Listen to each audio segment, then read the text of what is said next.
Hello students, how are you all? I am Neha Rajvanshi and I welcome you all in our today's class. So बच्चों, now in today's class we will start with our chapter number 4 और जो chapter 4 है हमारा, इसमें हम एक pome पढ़ने वाले हैं और पोम का नाम है टॉल ट्रीज़। इससे पहले बच्चों हमने 3 चैप्टर्स पढ़े हैं और 4th नंबर पे हम एक पढ़ेंगे पोम और इस पोम को लिखा है एलन मैथ्यूज ने, राइट। सो बच्चों जब हम पोम पढ़ते हैं तो कुछ बातें हैं जो हमें ध्यान में रखनी होती हैं। पहली चीज़, जैसे कि हम चैप्टर्स जब पढ़ते हैं उसमें कुछ पैराग्राफ्स होते हैं, वैसे ही जब हम पोम पढ़ते हैं तो हम पैराग्राफ्स को कहते हैं स्टैंजाज, राइट। सो इस पोम में भी हमें 3 स्टैंजा दिए गए हैं, तीनों स्टैंजा हम पढ़ेंगे। और जैसा कि जो पोम का नाम है टॉल ट्रीज़, उससे पता चलता है कि इस पोम में हम पढ़ेंगे नेचर के बारे में। ये एक नेचर पोम है जो कि बहुत अच्छे तरीके से पोइट ने लिखी है, हमें समझाने के लिए कि नेचर जो है वो कितनी ब्यूटीफुल होती है और कितना अच्छा बॉन्ड होता है नेचर के डिफरेंट एलिमेंट्स में, डिफरेंट एस्पेक्ट में। सो बहुत ईजी पोम है, easy to understand, easy to explain और बहुत अच्छे तरीके से इस पोम को लिखा गया है। सो आई होप आप सबको पोम अच्छी लगेगी and you all will enjoy reading this poem with me. So now let's begin our today's video that is based on chapter number 4, Tall Trees. So students, first of all we are having the very first stanza here in front of us. So जैसा आपको मैंने बताया कि जो poetry होती है उसमें paragraphs को कहती हैं स्टैंजा। सो ये है हमारा first stanza. First of all let's read the lines और फिर हम समझेंगे इन लाइंस की एक्सप्लेनेशन। इन लाइंस के द्वारा पोइट ने क्या कहा है, क्या वो हमें अपना मैसेज देना चाहते हैं। सो पढ़ते हैं lines. With their feet in the earth and their heads in the sky, the tall trees watch the clouds go by. So बच्चों अगर हम इस पोएम को समझना चाहेंगे तो बहुत ईजी है समझने के लिए। लाइन टू लाइन अगर हम देखेंगे एक्सप्लेनेशन तो कोई भी डिफ़िकल्ट वर्ड नहीं हमें दिया गया है, बहुत ईजी लैंग्वेज, ईजी वर्ड्स का यूज़ करके इस पोएम को लिखा गया है। लेकिन हमें ये समझना है कि एक्चुअल में पोइट का क्या मीनिंग है, वो हमसे क्या कहना चाहते हैं। तो बच्चों यहाँ पे पोइट कह रहे हैं विथ देयर फीट। अब यहाँ पे देयर का क्या मतलब है, किसके लिए यहाँ पे देयर यूज़ किया गया है, देयर वर्ड किसको रेफर करता है। सो बच्चों देयर वर्ड यूज़ किया है पोइट ने टॉल ट्रीज़ के लिए, ऐसे पेड़ों के लिए जो कि बहुत टॉल हैं, बहुत लंबे हैं। और क्या कह रहे हैं पोइट, वो कह रहे हैं with their feet in the earth. तो हम सबको पता है बच्चों कि जो ट्री होते हैं वो कहाँ होते हैं, वो अर्थ पे होते हैं, वो ग्राउंड पे होते हैं। अब हमें बच्चों ये बात भी पता है कि जो ट्रीज़ हैं उनके फीट होते हैं क्या, एक्चुअल में नहीं होते हैं। लेकिन यहाँ पे पोइट ने फीट वर्ड यूज़ किया है, किसके लिए, ट्रीज़ के लिए। क्यों किया है, सो यहाँ हमें ये समझना है बच्चों कि ये एक पोइटिक डिवाइस होती है जिसे हम लिटरेरी डिवाइस भी कह सकते हैं और इसका नाम है पर्सोनिफिकेशन। तो ये हमें समझना है।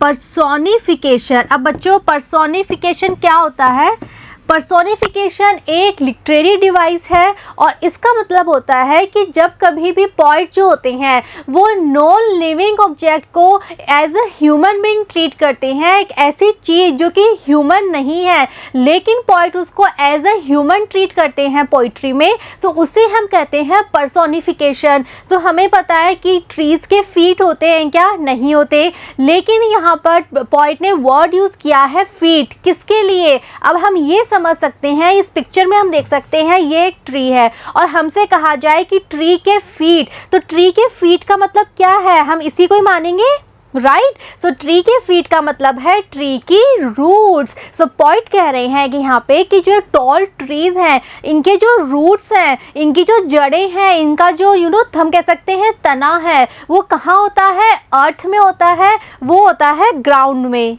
Right.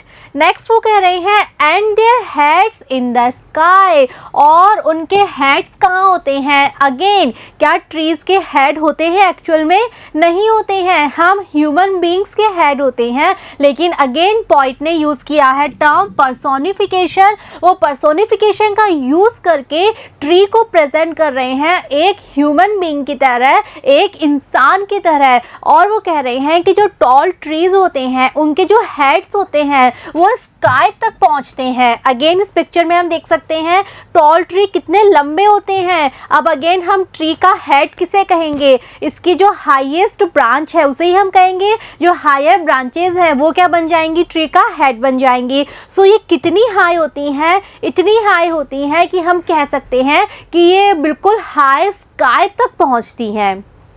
Yes, the tall trees watch the clouds go by. अब बच्चों पॉइंट कर रहे हैं कि ट्रीज जो हैं ये इतने टॉल हैं कि ये बहुत इजीली वॉच देख सकते हैं। अगेन, क्या ट्रीज में आईज होती हैं? क्या ट्रीज हम सब इंसानों की तरह, हम सब ह्यूमन बींग्स की तरह कोई भी चीज़ देख सकते हैं क्या? नहीं। लेकिन फिर से पॉइंट ने यूज़ किया है पर्सोनिफिकेशन, और वो कह रहे हैं कि जो ट्रीज है ये इतने टॉल हैं कि स्काई तक पहुंचते हैं। और इसीलिए स्काई में जो भी क्लाउड्स हैं, राइट, वो क्लाउड्स जो कि क्या करते हैं? गो बाय, जो इधर से उधर जा रहे हैं, जो मूवमेंट कर रहे हैं। So trees because of their length वो इतने टॉल हैं कि वो इजीली क्लाउड्स को देख पाते हैं, उन क्लाउड्स को जो कि स्काई में मूवमेंट कर रहे हैं। ओके, सो ये है हमारा फर्स्ट स्टेंजा। एक बार फिर से हम रिवाइज करते हैं कि पॉइंट ने फर्स्ट स्टेंजा में हमें क्या कहा है। सो बच्चों, फर्स्ट स्टेंजा में पॉइंट ने एक पिक्चर प्रेजेंट करी है हमारे सामने। वो नेचर को डिस्क्राइब कर रही हैं और नेचर में भी वो टॉल ट्रीज के बारे में बात कर रही हैं। उन्होंने एक टर्म यूज़ किया है जिसे हम कहते हैं पर्सोनिफिकेशन, जिसका मतलब होता है मानवीयकरण। और इसमें हम एक ऐसी चीज़ को जो कि ह्यूमन बीइंग नहीं है उसे हम as a human being present करते हैं पोइट्री में, तब वो टर्म कहलाता है पर्सोनिफिकेशन। और इस पोम में पोइट ने पर्सोनिफिकेशन का यूज़ करके ट्रीज को प्रेजेंट किया है ह्यूमन बीइंग के रूप में। फर्स्ट स्टेंजा में पोइट बात कर रही हैं ट्रीज के बारे में, और वो बता रही हैं कि ट्रीज कितने लंबे होते हैं। उनका कहना है कि जो ट्रीज़ हैं इनके जो फीट हैं वो हमेशा ग्राउंड पे, हमेशा अर्थ में होते हैं। कहने का मतलब जो ट्रीज़ की रूट्स होती हैं वो हमेशा अर्थ में रूटेट होती हैं, डीप रूटेट होती हैं, बहुत गहरी वो अंडर द ग्राउंड होती हैं। और सेकेंड लाइन में वो कह रही हैं कि ट्रीज़ के जो हेड्स हैं वो स्काई तक होते हैं।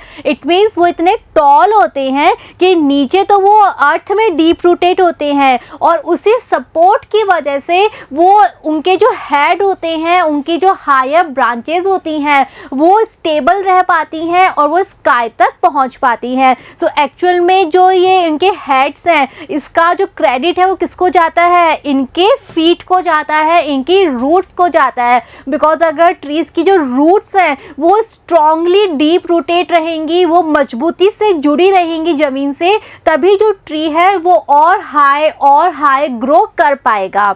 यस। नेक्स्ट वो कह रही हैं कि जो टॉल ट्रीज़ होते हैं ये स्काई में इतनी ऊंचाई तक चले जाते हैं कि बहुत इजीली ये क्लाउड्स को देख पाते हैं। वे क्लाउड्स जो कि स्काई में मूवमेंट कर रहे हैं, इधर से उधर जा रहे हैं, उन क्लाउड्स को भी ये ट्रीज़ बहुत आसानी से देख पाते हैं। बिकॉज इतने टॉल होते हैं कि ये बिल्कुल ऊपर आसमान में पहुँच जाते हैं और बहुत ईजीली ये क्लाउड्स के मूवमेंट को देख पाते हैं। ओके, सो बहुत इजी है एक्सप्लेनेशन, बहुत इजी है इन लाइंस का मीनिंग समझना। हमें ये बात ध्यान में रखनी है कि इस पोम में पोइट ने यूज़ किया है टर्म पर्सनिफिकेशन, जिसे हम कह सकते हैं मानवीयकरण, और इसके द्वारा पोइट ने ट्रीज़ को प्रेजेंट किया है एज ए ह्यूमन बीइंग, एक मनुष्य की तरह। और इसीलिए उन्होंने कहा है उसकी ट्रीज़ के लिए उन्होंने वर्ड यूज़ किया है फीट, उसकी हायर ब्रांचेस के लिए उन्होंने वर्ड यूज़ किया है हेड्स, और उनका ये भी कहना है कि ट्रीज जो है वो देख सकते हैं, या इट मीन्स ट्रीज की आईज होती हैं। और ये सब कब पॉसिबल है? पर्सोनिफिकेशन की वजह से, जब उन्होंने ट्रीज को एज ए ह्यूमन बीइंग हमारे सामने प्रेजेंट किया है। क्लियर? एक और चीज़ है, one more thing is here, जो इस स्टेंजा में हम समझ सकते हैं। सो बच्चों, अगर हम इन वर्ड्स की प्रोनाउंसिएशन को देखें, इन वर्ड्स को अगर हम बोल के देखें, let's see, sky by, sky by, कुछ चीज़ आप नोटिस कर रहे हैं, स्काई बाय। यस, हम ये कह सकते हैं कि इन वर्ड्स की जो एंडिंग साउंड है वो सेम है, वो सिमिलर है। फिर से हम बोल के देख लेते हैं, स्काई बाय। यस, जो एंडिंग साउंड है वो सेम है। सो बच्चों, ये भी एक लिटरेरी डिवाइस होती है जिसे हम कहते हैं राइमिंग वर्ड।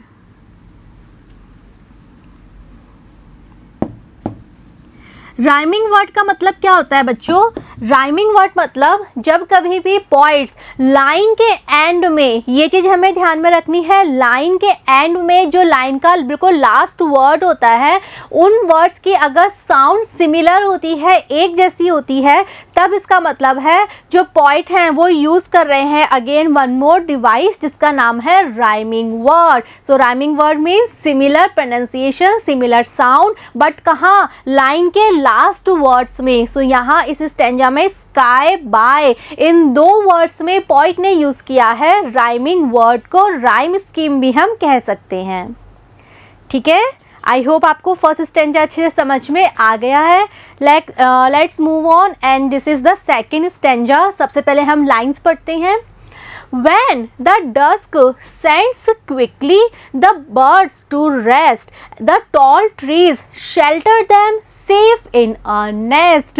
Again, बहुत ब्यूटीफुल पिक्चर्स यहाँ में प्रेजेंट की गई हैं नेचर की। समझते हैं पॉइंट एक्चुअल में क्या प्रेजेंट कर रही हैं, किस पिक्चर को वो हमें यहाँ दिखा रही हैं। सो वो कह रही हैं अब, when the dusk sends quickly, dusk का मीनिंग क्या होता है? dusk कहते हैं बच्चों इवनिंग टाइम को, हम कह सकते हैं शाम का समय। सो जब शाम होती है, जब इवनिंग टाइम होता है, तो हम सबको पता है, एक सीन हम सब ने देखा है कि इवनिंग टाइम में सपोज अगर आप अपने घर की छत पर बैठे हो तो आप देखोगे कि स्काई में बहुत सारे बर्ड्स जो है वो फ्लाई करते हैं। क्यों करते हैं? बिकॉज इवनिंग होते ही जैसे ही हल्का हल्का सा अंधेरा स्टार्ट होता है होना, सारे बर्ड्स जो होते हैं वो अपने नेस्ट की तरफ जानने लगते हैं, वो फिर से अपने नेस्ट में लौटने लगते हैं। सो वही पिक्चर यहाँ पे प्रेजेंट की गई है और पॉइंट का ये कहना है कि जो डस्क है, जो इवनिंग है, वो क्या करती है? वो बर्ड्स को भेज देती है क्विकली, बिकॉज बर्ड्स कब लौटते हैं? इवनिंग होते ही लौटते हैं। तो अगेन यहाँ पर इस लाइन में पॉइंट ने डस्क को भी पर्सोनिफाई किया है, पॉइंट ने डस्क का भी पर्सोनिफिकेशन किया है और डस्क को प्रेजेंट किया है as a human being. Because evening क्या कभी किसी को भेज सकती है? नहीं, लेकिन यहाँ इस स्टेंजा में भी पॉइंट ने यूज़ की है डिवाइस पर्सोनिफिकेशन को और उनका कहना है कि जो डस्क है वो as a human being act करती है और वो सारे बर्ड्स को भेज देती है रेस्ट करने के लिए। ओके, बिकॉज इवनिंग होते ही सारे बर्ड्स लौट आते हैं अपने नेस्ट में। तो उस पिक्चर को प्रेजेंट किया है पॉइंट ने इस तरह से कि जो डस्क का समय होता है, जो इवनिंग का समय होता है, वो एज अ ह्यूमन बीइंग है और वो ह्यूमन बीइंग की तरह सारे बर्ड्स को रेस्ट करने के लिए भेज देती है।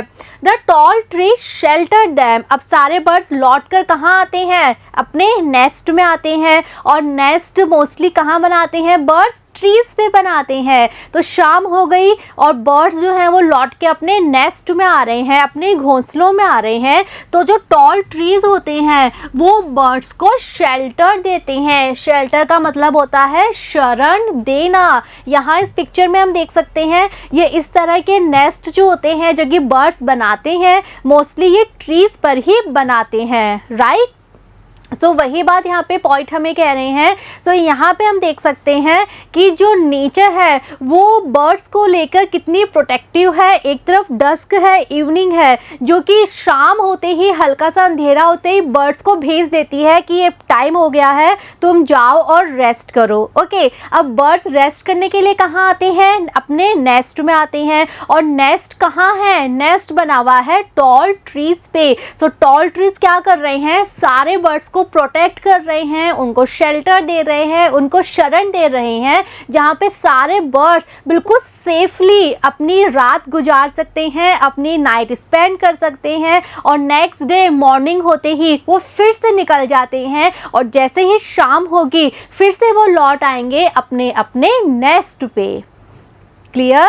सो यहाँ पे भी सेकंड स्टैंजा में भी पोइट प्रेजेंट कर रहे हैं नेचर के ब्यूटी को, और हम कह सकते हैं नेचर में जो एक कोऑर्डिनेशन है, जितने भी डिफरेंट एलिमेंट्स हैं वो आपस में कितने कोऑर्डिनेटेड है, सब एक दूसरे को सपोर्ट करते हैं, एक दूसरे की केयर करते हैं, एक दूसरे को प्रोटेक्ट करते हैं। सो बहुत ब्यूटीफुल पिक्चर हमें यहाँ पे दी गई है। फिर से डस्क का और टॉल ट्रीज का पोइट ने क्या किया है? पर्सोनिफाई किया है, इनका मानवीयकरण किया है। डस्क को प्रेजेंट किया है एक ह्यूमन बीइंग के रूप में, जो कि अंधेरा होते ही बर्ड्स को बोलता है जाने के लिए, रेस्ट करने के लिए। टॉल ट्रीज को अगेन प्रेजेंट किया है एक ह्यूमन बीइंग के रूप में, जो कि सारे बर्ड्स को शरण देता है, अपने अंदर प्रोटेक्ट करके बहुत सेफली रखता है। Okay, I hope these 4 lines are very much clear. बहुत ईजी लाइन्स हमें दी गई हैं बच्चों, आपको बस ध्यान से मीनिंग समझना है, उस पिक्चर को अपने माइंड में क्रिएट करना है जो पिक्चर हमें इस पोएम में प्रेजेंट्स की गई हैं। ओके, सो अगेन हम देख सकते हैं इन लाइन्स में यूज़ किया गया है पर्सोनिफिकेशन का। अगेन हम देख सकते हैं राइमिंग वर्ड्स, और अब राइमिंग वर्ड्स क्या हैं?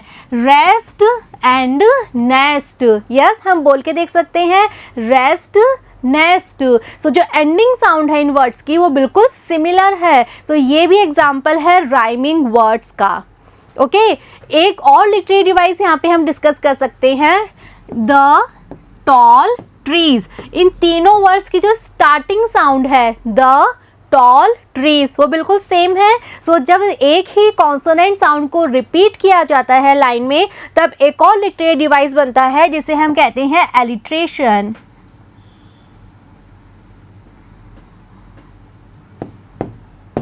सो बच्चों यहाँ पे यूज़ किया गया है एलिट्रेशन को। एलिट्रेशन क्या होता है? Alliteration is the repetition of the same consonant sound. जब एक ही कॉन्सोनेंट साउंड को रिपीट किया जाता है तब लिटरेरी डिवाइस बनती है एलिट्रेशन। और यहाँ हम देख सकते हैं इन तीनों वर्ड्स में द, टॉल, ट्रीज, जो स्टार्टिंग साउंड है वो सेम है। सो इसीलिए ये एग्जाम्पल हो गया एलिट्रेशन का। यस, पर्सोनिफिकेशन यूज़ किया गया है, राइमिंग वर्ड यूज़ किया गया है, और साथ साथ यूज़ किया गया है एलिट्रेशन। ओके, सो बच्चों ये पोइटिक डिवाइसेस होती हैं। सो जब भी पोइट्स जो होते हैं वो पोएम लिखते हैं, वो पोइट्री लिखते हैं, सो वो यूज़ करते हैं इन सभी लिटरेरी डिवाइसेस का, इन सभी पोइटिक डिवाइसेस का। Okay, let's move to our third stanza. So first of all let's read the lines. And then in the night, with the tall trees peeping, the moon shines down on a world that's sleeping. So बच्चों हमने second stanza में पढ़ा था evening हो गई थी, right? और अब थर्ड स्टैंजा में अब कौन सा समय है?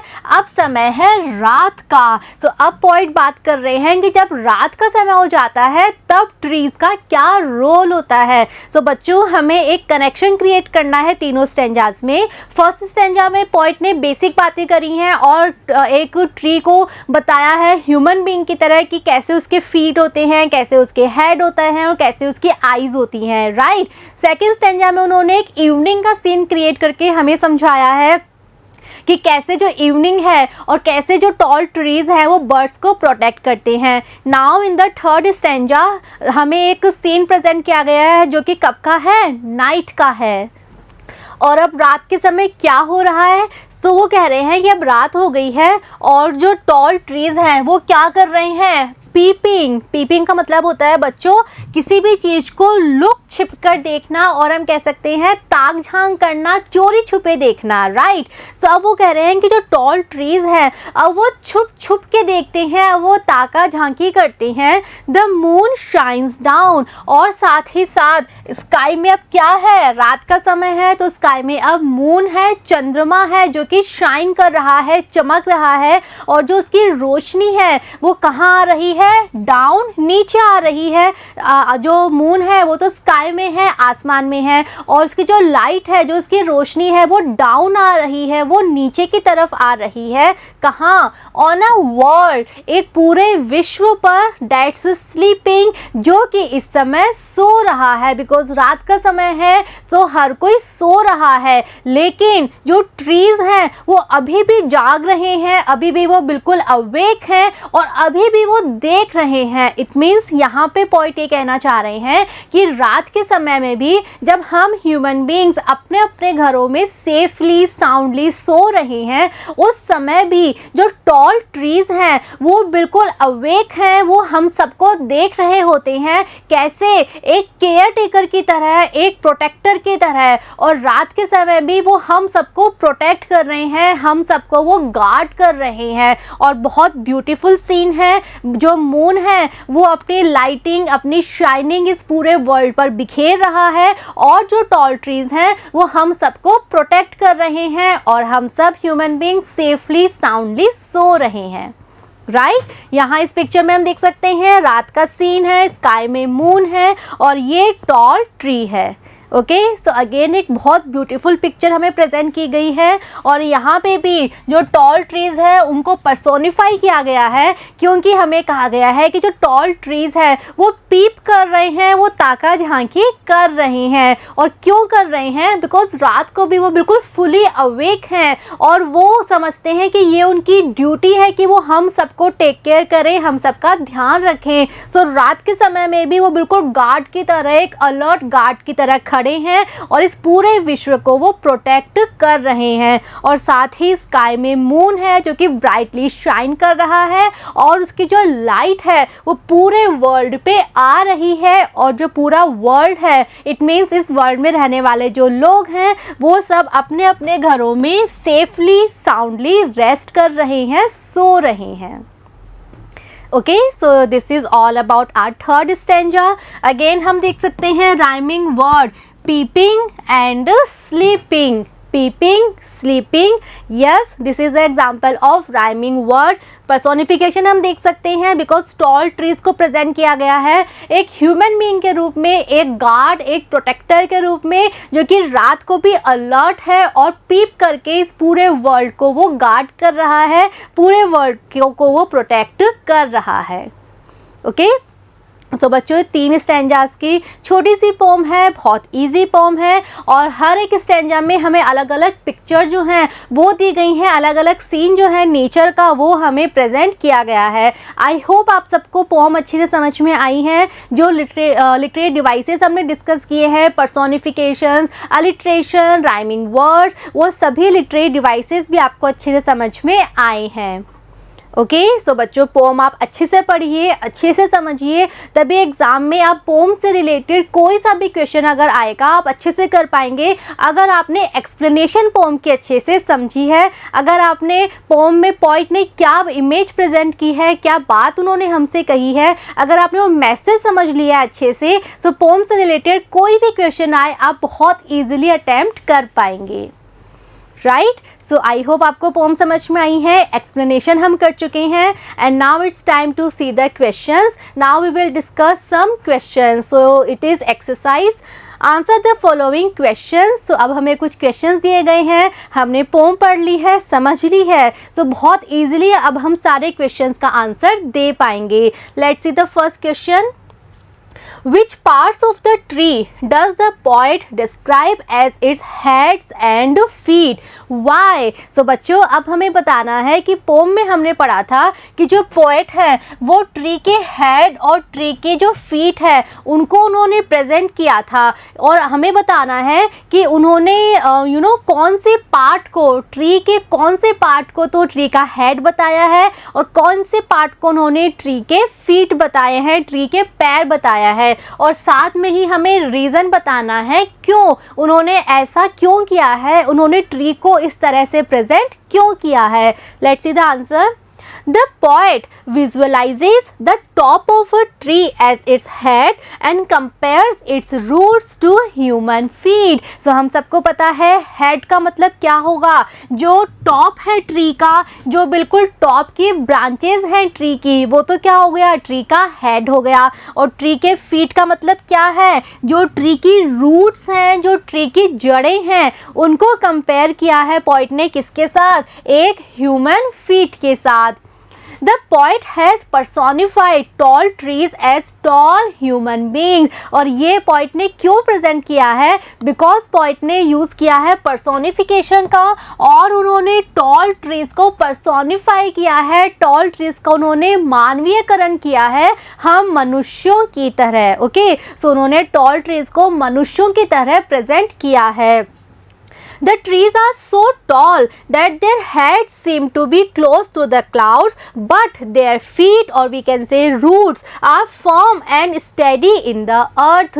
So poet ने ये बताना चाहा है कि जो trees हैं वो इतने tall हैं कि उनका जो टॉप है, उनकी जो हायर ब्रांचेज हैं वो बिल्कुल क्लाउड्स तक पहुंच जाती हैं, वो क्लाउड्स के पास तक पहुंच जाती हैं, लेकिन उनके जो फीट हैं, उनकी जो रूट्स हैं वो अंडर द ग्राउंड है, बिल्कुल फर्म है, बिल्कुल स्टेडी हैं। इट मीन्स उनकी जो रूट्स हैं वो बिल्कुल स्ट्रांगली, मजबूती के साथ अंडर द ग्राउंड है और वो इतने टॉल हैं कि उनका जो हायर ब्रांचेस हैं वो बिल्कुल स्काई तक पहुंच जाती हैं।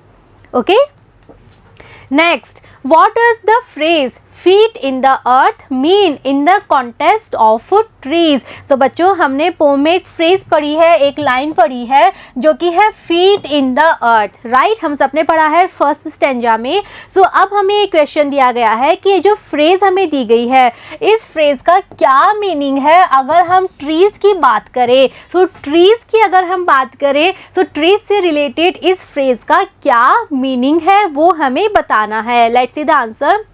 In the context of tall trees, the phrase feet in the earth means that the roots of the trees are going under the ground to give them a strong hold. So इस phrase का मतलब अगर हम trees के sense में देखें तो इसका मतलब ये है कि जो trees की जो roots हैं, जो trees की जो जड़ें हैं वो कहाँ जाती हैं, वो under the ground जाती हैं, वो ज़मीन के अंदर होती हैं और वो जितना strongly hold करेंगी, वो जितनी मजबूती से अंदर रहेंगी, एक ट्री जो है वो उतना ही स्ट्रॉन्ग होता जाएगा, वो उतना ही टॉल होता जाएगा। इट मीन्स जो ट्री के फीट हैं, जो ट्री की जड़ें हैं वो अंडर द ग्राउंड होती हैं हमेशा, और अगर वो जितनी नीचे तक जाएंगी, जितना स्ट्रॉन्गली उनकी ग्रिप वो अपनी बना के रखेंगी, एक पेड़ उतना ही मजबूती से खड़ा रहेगा।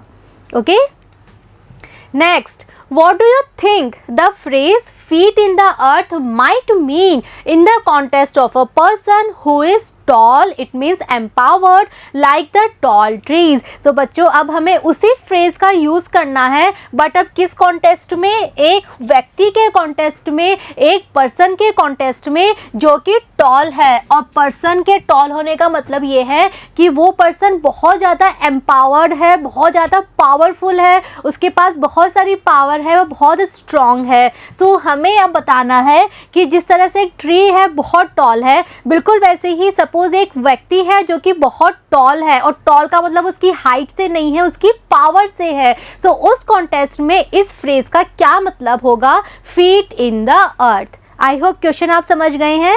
Let's see the answer. The phrase feet in the earth conveys a different meaning in the context of a person. So अगर इस phrase को हम एक person के context में use करेंगे तो definitely एक different meaning हमारे सामने आएगा, एक अलग ही अर्थ हम देख सकते हैं। और वो अर्थ क्या है? A tall person, it means a person with power, position, influence, or we can say wealth, who does not lose his or her head over his success or his position of of power could be referred to as having his feet in the earth. So बच्चों आपने कई बार सुना होगा ना, हम कहते हैं कि कोई व्यक्ति चाहे कितना भी बड़ा हो जाए, कितना भी सक्सेसफुल हो जाए, कितने भी पैसे वो कमा ले, लेकिन उसके पैर हमेशा ज़मीन पे होने चाहिए. इट मीन्स उसे हमेशा बहुत पोलाइट, बहुत हम्बल होना चाहिए. तो अगर हम व्यक्ति के कॉन्टेक्स्ट में बात करेंगे कि व्यक्ति के पैर ज़मीन पर हो, तो इसका मतलब ये है कि वो चाहे कितना भी पोजीशन, कितना भी इन्फ्लुएंस, कितनी भी वेल्थ कमा ले, लेकिन उसको क्या करना चाहिए, उसको अपनी पोजीशन पे कभी भी प्राउड नहीं करना चाहिए और अपने पैर हमेशा ग्राउंडेड रखने चाहिए, हमेशा पोलाइट, हमेशा हम्बल रहना चाहिए. His head may be high but his feet are on the ground. So उसका हेड हमेशा ऊंचा रहना चाहिए, ओके. लेकिन साथ ही साथ बहुत ज़रूरी है कि उसके जो पैर हैं वो हमेशा ज़मीन पर रहें. इट मीन्स उसको कभी भी प्राउड नहीं करना चाहिए अपनी पावर पे, अपनी वेल्थ पे, अपनी पोजीशन पे. He or she never forgets that he or she is an ordinary person like anyone else. और उसे कभी भी नहीं भूलना चाहिए कि वो भी एक सामान्य इंसान है, हर किसी की तरह. ओके. सो अगर हम समराइज़ करें तो इसका ये मतलब है कि जो व्यक्ति है, चाहे वो कितना भी टॉल हो जाए, कितना भी बड़ा हो जाए, और बड़ा होने से मतलब है वो कितने भी पैसे कमा ले, कितनी भी बड़ी पोजीशन पे पहुंच जाए, ओके. और हम कह सकते हैं वो कितनी ही पावरफुल हो जाए वो, लेकिन उसको अपने पैर हमेशा ज़मीन पे रखने चाहिए. इट मीन्स उसको हमेशा बिल्कुल ग्राउंडेड रहना चाहिए, बिल्कुल भी प्राउड नहीं करना चाहिए, हमेशा पोलाइट और हम्बल बन के रहना चाहिए. Next, in what ways do the trees behave like human beings in the poem? So बच्चों इस poem में हमने पढ़ा है कि जो trees है वो human beings की तरह behave करते हैं, वो मनुष्यों की तरह behave करते हैं. So हमें बताना है कि किन किन तरीकों से एक tree को present किया गया है human being की तरह. Let's see the answer. The poet thinks of tall trees as a human beings. So yes, जो poet हैं उन्होंने tall trees को present किया है human beings की तरह. He finds them behaving like human beings. और उन्होंने कहा है कि tall trees human being की तरह ही behave करते हैं, human being की तरह ही व्यवहार करते हैं. The tall trees watch the clouds and the things around them. अब कैसे कैसे करते हैं? तो सबसे पहले उन्होंने कहा था कि जो tall trees हैं वो क्लाउड्स को और उन सभी चीज़ों को देखते हैं जो उनके चारों तरफ है. एज ह्यूमन्स डू, जैसे कि हम सभी ह्यूमन्स भी करते हैं. They offer shelter to birds and keep a watch over the sleeping world like night watchman. और साथ ही साथ वो बर्ड्स को शेल्टर देते हैं, ओके.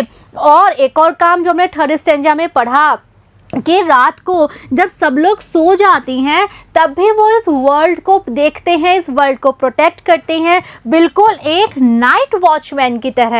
यस, बिकॉज रात में हम सब अपने घरों में सेफ फील क्यों करते हैं? बिकॉज हमें पता है कि बाहर एक वॉचमैन है जो कि अपनी ड्यूटी पे है. इसी तरह से जो टॉल ट्रीज़ हैं वो रात को भी बिल्कुल अलर्ट खड़े रहते हैं और इस पूरे विश्व को वो प्रोटेक्ट करते हैं एक नाइट वॉचमैन की तरह. Okay. Next, what time of the day does the poet refer to in second stanza? Pick out the word that indicates the time. So बच्चों हमें बताना है कि second stanza में दिन का कौन सा समय है जो poet रेफर कर रहे हैं, और साथ ही हमें उस वर्ड को पिक करना है, हमें उस वर्ड को लिखना है जिसको पढ़ के हमने ये आइडिया लिया कि ओके ये टाइम है दिन का. Let's see the answer.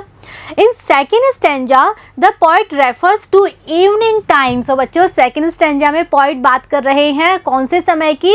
Evening time की, शाम के समय की. और हम ये कैसे कह सकते हैं? The word that indicates the time is dusk. So second stanza का कौन सा वर्ड है जो इवनिंग टाइम के बारे में बता रहा है? वो वर्ड है dusk, right? Next, describe the two images that the poet has created through personification in this stanza. So बच्चों हम second stanza की बात कर रहे हैं. So अब हमें वो दो images बतानी है जो poet ने present की हैं. कैसे? personification का use करके. So second stanza में जब poet ने personification का use किया, so कौन सी दो images उन्होंने create की हैं वो हमें यहाँ पर लिखना है. So let's see. The two images that the poet has created through personification in this stanza are, so वो दो images कौन कौन सी हैं? First, dusk as a person sending away the birds to shelter. पहली इमेज क्या है? उन्होंने dusk को प्रेजेंट किया है कैसे? एक ऐसे व्यक्ति की तरह जो कि सारे बर्ड्स को भेज देता है रेस्ट करने के लिए अपने अपने शेल्टर में. Okay. Second image, trees provide nest for birds to rest. और सेकेंड पर्सोनिफिकेशन उन्होंने किया है ट्रीज का, एक ऐसे व्यक्ति के रूप में जो कि सारे बर्ड्स को शेल्टर देता है, सारे बर्ड्स को प्रोटेक्शन और केयर देता है. राइट, यही वो इमेजेस हैं जो हमने पढ़ी हैं सेकेंड स्टेंजा में. Next, pick out words from the poem which rhyme with each other. तो बच्चों, जो तीनों स्टेंजाज में राइमिंग वर्ड्स हैं, ऐसे वर्ड्स जो कि एक दूसरे के साथ राइम करते हैं, वो हमें यहाँ लिखते हैं. लेट्स सी, स्टेंजा फर्स्ट में क्या था? स्काई बाय, हम ऑलरेडी डिस्कस कर चुके हैं. सेकेंड स्टेंजा में था रेस्ट नेस्ट, और थर्ड स्टेंजा में राइमिंग वर्ड्स थे peeping sleeping. Yes. Next, write 5 more pairs of rhyming words of your choice. So बच्चों, अब आपको अच्छे से समझ में आ गया है राइमिंग वर्ड का क्या मतलब होता है. सो अब हमें 5 more pair of rhyming word लिखने हैं. हम अपनी पसंद के कोई भी 5 राइमिंग वर्ड्स के पेयर यहाँ लिख सकते हैं. सो लेट्स सी, कुछ एग्जाम्पल हम देख सकते हैं. हम लिख सकते हैं beam gleam, sky dry, feel deal, ring sing, bell tell. So बच्चों, आप अपने मन से कोई से भी 5 पेयर लिख सकते हैं जो आपस में राइम करते हैं, जिनकी साउंड जो है वो सिमिलर है.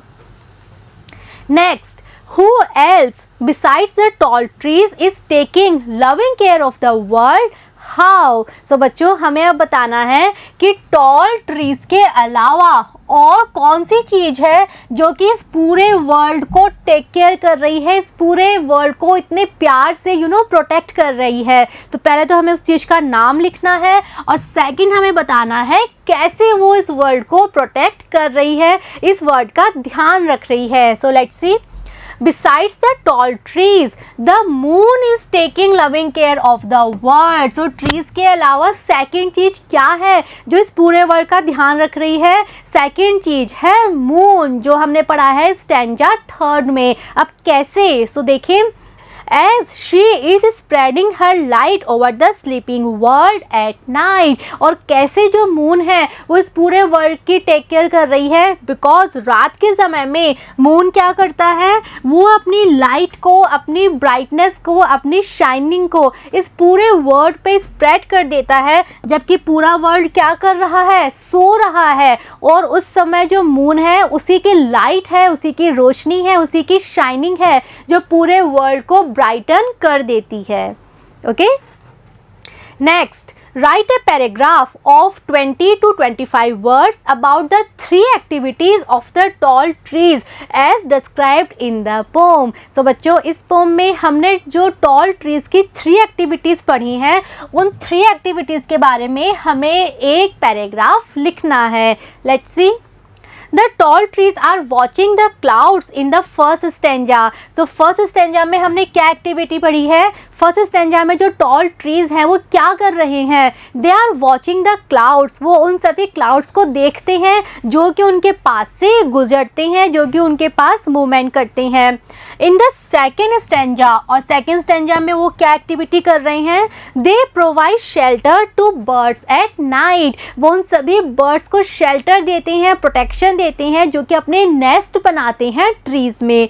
Next, in the third stanza, the trees are watching, or we can say peeping over the sleeping world. और थर्ड स्टेंजा में उनकी एक्टिविटी क्या है? रात के समय जब पूरा विश्व सो रहा है, जब सब लोग सो रहे हैं, उस समय भी ट्रीज जो हैं वो वॉच करते हैं, वो ताक झांक करते हैं, वो प्रोटेक्ट करते हैं, वो सेफ गार्ड करते हैं इस पूरे वर्ल्ड को. ओके. सो तीनों स्टेंजास में हमें एक एक एक्टिविटी दी गई है ट्रीज की, सो वो हमें यहाँ लिखनी है. Next, which activity do you appreciate the most and why. So बच्चों हम 3 एक्टिविटीज़ लिख चुके हैं। अब इन तीनों में से वो एक्टिविटी हमें लिखनी है जो हम सबसे ज़्यादा अप्रिशिएट करते हैं, जो हमें सबसे ज़्यादा अच्छी लगी, हमें वो लिखनी है और साथ में हमें रीज़न बताना है कि ये एक्टिविटी हम सबसे ज़्यादा अप्रिशिएट क्यों करते हैं, ये एक्टिविटी हमें सबसे ज़्यादा पसंद क्यों है। सो बच्चों आप अपने मन से इन तीनों में से जो आपको पसंद है आप अपना आंसर लिख सकते हैं। You can write your on answer, but just remember आपको रीज़न भी देना है कि आपको वो एक्टिविटी पसंद क्यों है। ओके, लेट्स सी हम कैसे लिख सकते हैं। I like the activity where the trees provide shelter and comfort to the birds the most. So बच्चों मुझे सबसे ज़्यादा अच्छी एक्टिविटी कौन सी लगी? वो एक्टिविटी जब ट्रीज सभी बर्ड्स को शेल्टर देते हैं, सभी बर्ड्स को कंफर्ट प्रोवाइड करते हैं। अब हमें रीज़न भी देना है क्यों, तो क्यों लगी? As it shows a very beautiful bond between different elements in nature, because यहाँ पे हम देख सकते हैं कि जो नेचर के डिफरेंट एलिमेंट्स हैं उनके बीच में कितना ब्यूटीफुल बॉन्ड है, कितना ब्यूटीफुल रिलेशन है। तो जो बर्ड्स हैं वो भी नेचर का पार्ट है, जो ट्रीज़ है वो भी नेचर का पार्ट है। तो कैसे बर्ड्स शाम को थके हारे अपने नेस्ट में लौट रहे हैं और जो ट्रीज़ हैं वो उन्हें शेल्टर दे रहे हैं, उन्हें कंफर्ट दे रहे हैं। सो ये जो इमेज है, ये जो सीन है, ये एक बहुत ही ब्यूटीफुल रिलेशन शो कर रहा है और इसीलिए ये वो इमेज है, ये वो एक्टिविटी है जो हमें सबसे ज़्यादा पसंद है, जिसे हम सबसे ज़्यादा अप्रिशिएट करते हैं। Right, next question. Describe in a few words the picture of nature as presented in the poem. So बच्चों इस पूरी पोम में नेचर को कैसे प्रेजेंट किया गया है, नेचर की पिक्चर को कैसे प्रेजेंट किया गया है, उस बारे में हमें लिखना है। सो देखते हैं। Nature is presented as an integrated whole. So बच्चों इस पूरी पोम को पढ़ने के बाद हम ये कह सकते हैं कि जो नेचर है वो एक्चुअल में क्या है, वो एक इंटीग्रेटेड होल है, वो एक संपूर्ण है, उसमें एक संपूर्णता है, उसके अलग अलग पार्ट्स को हम डिवाइड नहीं कर सकते, वो एक समग्र रूप लिए हुए है। The trees lovingly watch the clouds, और ऐसा हम कैसे कह सकते हैं तो वो हमें अब एक्सप्लेन करना है। सो जो डिफरेंट एलिमेंट्स हैं नेचर के, ट्रीज और क्लाउड्स, वो भी आपस में कनेक्टेड है, बिकॉज जो ट्रीज हैं वो क्लाउड्स को देखते रहते हैं बहुत ही लविंगली, जो कि वहाँ से गुजरते हैं। The dusk sends birds to their homes in the trees, शाम होते ही जो डस्क है, जो इवनिंग टाइम है, वो सारे बर्ड्स को भेज देता है रेस्ट करने के लिए। The trees make the birds comfortable in their nest, और जैसे ही बर्ड्स लौट के आते हैं अपने नेस्ट में तो जो ट्रीज हैं वो उनको बहुत ही कंफर्टेबल नाइट प्रोवाइड करते हैं, एक बहुत ही सेफ नाइट वो उनको देते हैं। At night the moon spreads her soft moonlight over the world and the trees silently keep a watch, और रात होते ही जब स्काई में मून आ जाता है, मून बहुत ब्राइटली शाइन करता है और उसकी जो लाइट है, मून लाइट, वो पूरे वर्ल्ड के ऊपर स्प्रेड हो जाती है, और उस समय भी जो टॉल ट्रीज हैं वो साइलेंटली खड़े रहते हैं और वो अभी भी एक वॉच रख रहे हैं, नज़र रख रहे हैं, प्रोटेक्ट कर रहे हैं पूरे वर्ल्ड को। It is a picture of harmonious coexistence and working together for others welfare, और ये जो सारी पिक्चर्स हैं, सारी इमेजेस हैं, ये इस बात को प्रूव करती हैं कि एक बहुत ही हारमोनियस कोएक्सिस्टेंस है। कोएक्सिस्टेंस कहते हैं बच्चों एक साथ अस्तित्व में होना। सो यस, नेचर के डिफरेंट एस्पेक्ट्स हैं, लेकिन वो सभी एस्पेक्ट एक साथ अस्तित्व में हैं, और वो भी कैसे, एक बहुत ही हारमोनियस तरीके से, एक बहुत ही प्रेम पूर्वक वो एक साथ अस्तित्व में हैं और वो एक साथ काम कर रहे हैं हम सभी के वेलफेयर के लिए, और हम कह सकते हैं दूसरों के वेलफेयर के लिए, दूसरों के कल्याण के लिए। ओके, सो इस तरह से जो नेचर है, जो प्रकृति है, उसे प्रेजेंट किया गया है एक समग्र रूप में, और ये बताया गया है कि प्रकृति के जो डिफरेंट एस्पेक्ट हैं, जो अलग अलग रूप हैं, वो एक्चुअल में एक इंटीग्रेटेड होल है, एक्चुअल में वो एक समग्रता का रूप लिए हुए हैं और वो एक साथ काम करते हैं, एक दूसरे के साथ टीम अप होकर काम करते हैं, एक दूसरे का सहयोग करते हैं, सिर्फ इसलिए कि सभी लोग, सभी व्यक्ति इस वर्ल्ड में आराम से रह सके, सेफली रह सके। राइट, So बच्चों, this is all about our chapter number 4, Tall Trees. It's a very easy, very short poem. We have discussed the explanation part. हमने poem की explanation समझ ली है. Literate devices जो poem में use किए गए हैं हमने वो भी discuss कर लिए हैं. And then we have discussed the questions जो कि हमें book में दिए गए हैं. I hope ये पूरी poem, इसके explanation part और question answers आपको सब कुछ अच्छे से समझ में आया है. बच्चों, आप वीडियो बहुत अच्छे से देखिए, लाइन टू लाइन पोएम को अच्छे से समझिए. एक्सप्लेनेशन समझना पोएम की बहुत इंपॉर्टेंट है, तभी आप सारे क्वेश्चन जो है वो भी अच्छे से कर पाएंगे. Right? So see you in the next video. Thank you.